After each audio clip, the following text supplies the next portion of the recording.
যুবসাথী প্রকল্পের ফর্ম সবাই নিজস্ব ক্যাম্পে জমা করে দিয়েছেন, ভাবছেন যে আপনার ফর্মটি অ্যাপ্রুভ হলো কি না। তো সেটা আপনি কিভাবে চেক করবেন? তো আজকে আমি আপনাদেরকে দেখাবো যে আপনার মোবাইল ফোনটির মাধ্যমে কিভাবে চেক করতে পারবেন যে আপনার ফর্মটি অ্যাপ্রুভ হয়েছে কি না। আপনার ফর্মটি যদি অ্যাপ্রুভ হয় তাহলে এই লেখাটি আসবে, দেখতে পাচ্ছেন, your application form has been submitted successfully. তো আপনার ফর্মটি সাকসেসফুল হয়ে গেছে। তো এই লেখাটি কিভাবে আপনারা চেক করবেন? তো এটি করার জন্য আপনারা গুগল ক্রোমে চলে যাবেন। গুগল ক্রোমে গিয়ে আপনারা লিখবেন এখানে ডিএস ওয়েব। তো এটা লেখার পর আপনারা এই অপশানটিতে ক্লিক করবেন, government of the West Bengal, প্রথমের অপশানটিতে ক্লিক করবেন। ক্লিক করার পর এই যে এরকম একটি অফিসিয়ালি ওয়েবসাইট খুলে যাবে। তো দেখতে পাচ্ছেন, এই যে দেখছেন বাংলা যুবসাথী চেক অ্যাপ্লাই, এখানে এই অপশানটিতে ক্লিক করবেন। তো এই অপশানটিতে আমি ক্লিক করলাম।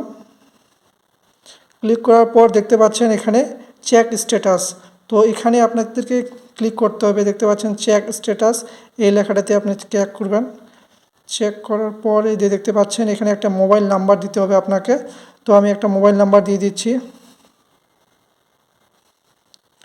দেওয়ার পর এটাতে আপনি যোগ করবেন, 13 আর 3 যোগ করলে কত হয়? 16 হয়। তো আমি 16 বসাই দিচ্ছি এখানে। দেওয়ার পর গেট ওটিপিতে ক্লিক করবেন। তো ওটিপি সেন্ড করবে আপনাদেরকে একটা। এই যে দেখতে পাচ্ছেন ওটিপিটি চলে আসলো। তো আমি ওটিপিটি বসিয়ে দিচ্ছি এখানে, 8885227। তো দেওয়ার পর এটা ভেরিফাই পিন ক্লিক করবেন। এটাতে ক্লিক করলে আপনি ওই স্ট্যাটাসটি দেখতে পাবেন। তো এইভাবে আপনারা যুবশ্রী প্রকল্পের মোবাইল দিয়ে আপনি ঘরে বসে চেক করতে পারবেন। আর যারা অ্যাপ্লিকেশন করেননি তাদের ক্ষেত্রে কিন্তু এই লেখাটি শো হবে না। এই যে দেখতে পাচ্ছেন এই লেখাটি শো হবে না তাদের।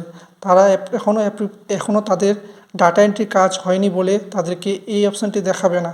তো যারা জমা দেননি তারা পরে চেক করবেন, আর যারা আগে জমা দিয়েছেন তাদের ক্ষেত্রে এই লেখাটি দেখাবে।